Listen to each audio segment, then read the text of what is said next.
কাতলা মাছের পিসগুলো ভালো করে ভেজে নিয়েছি। এবার তরকারি বানাবো। নুন হলুদ মাখিয়ে ভালো করে ভেজে নিলাম।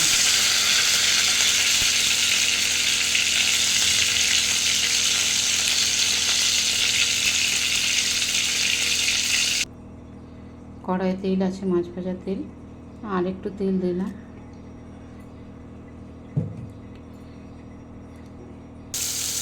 পেঁয়াজ তুলে দিয়েছি, পেঁয়াজ ভাজা হচ্ছে। এবার আদা রসুন কাঁচা লঙ্কাটা পিষে নেব। পেঁয়াজগুলো ভাজা হয়ে গেছে, দিয়ে দিলাম কারি পাতা।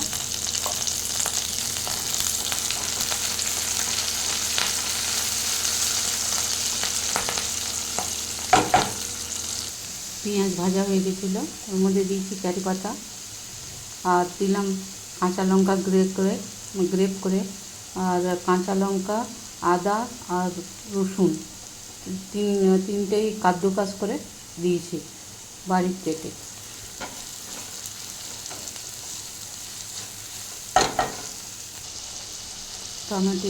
টমেটো বারিক কেটে নিয়েছি, কেটে নিয়ে দিয়ে দিচ্ছি। এগুলো এখন ভাজবো, ভালো করে একটু ভাজবো।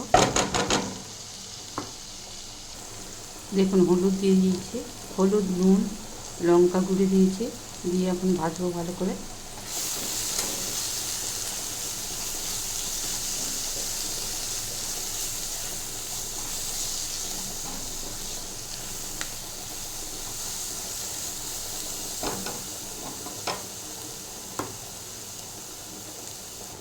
এক চামচ দিলাম ধনে জিরে গুঁড়ো,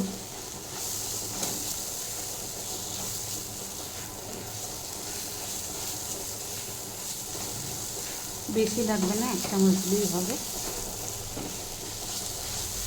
দেখুন ভালো করে ভাজা হয়ে গেছে, তেল ছেড়ে দিয়েছে।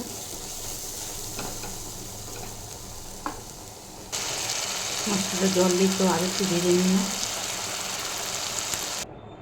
জল দিয়ে দিয়েছি, একটু ফুটবে ভালো করে, তারপর মাছগুলো তুলব। জল ফুটছে, আর একটু জলটা কমবে বন্ধ করে দেবো।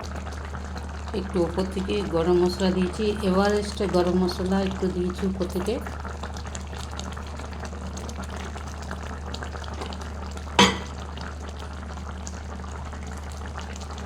এবার দিলাম একটু দই পিষে, দইটাকে একটু ফাটিয়ে নিয়েছি, ফাটিয়ে নিয়ে দিলাম। ওপর দিয়ে দিলাম ধনে পাতা।